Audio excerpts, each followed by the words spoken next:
আওয়ামী লীগ বদমাইশ ছিল, কিন্তু চালাক বদমাইশ ছিল।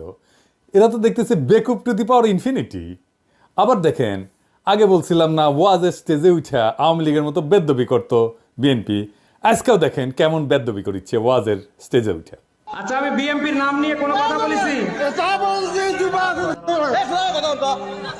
আপনি কাকে আমি কি বিএনপির নাম নিয়ে কথা বলেছি? আপনি কথা বলেন, বলেন বলেন কথা বলেন কথা বলেন, আপনি কথা বলেন।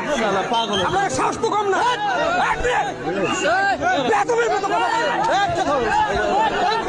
এরপরে বেদ্যবি করতে আসলে ধোলাই দিবেন একেবারে।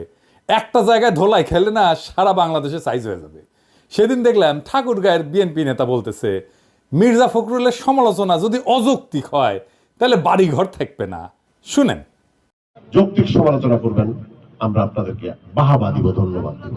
মিথ্যা সমালোচনা করবেন, আমরা আপনার প্রত্যেকটা মানুষের নৈতিক দায়িত্বের প্রতিবাদ করব। কাউকে ছাড়ে দেওয়ার সময় নেই। তবে একটা জিনিস, মির্জা আলমগীরকে নিয়ে যে কথা তুলবে, আঙ্গুল তুলবে, বিশেষ করে এই অঞ্চলে ওর বাড়িঘর আমরা রাখবো।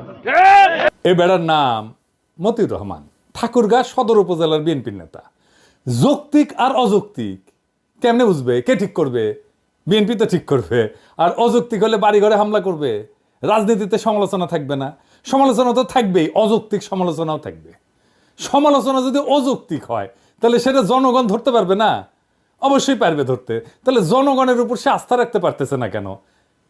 এরা উপজেলার নেতা, এরা তো শিখে বড় নেতা দেখে, তাই না? আগা হাল যেদিকে যায় পিছা হাল সেদিকেই যায়, তাই না? দেখেন বিএনপির এমপি কি বলে, কি ভাষায়। দেখেন, কিছুদিন আগে হারুনরে ধরেছিলাম না, ঠান্ডা ছিল কিছুদিন, আবার এসে কইতেছে ক্ষমতায় থেকে দল গঠন করলে পিঠের চামড়া তুলে নিবে। ভাষা বাদই দিলাম। ক্ষমতায় থেকে রাজনৈতিক দল তো খোদ জিয়াউর রহমান করছেন। হারুন যেই দল করে সেই দলের জন্ম ক্ষমতা থেকে। ছাত্ররা কিন্তু খুবই স্পষ্টভাবে বলছে যে তারা দলে যুক্ত হইলে রাজনৈতিক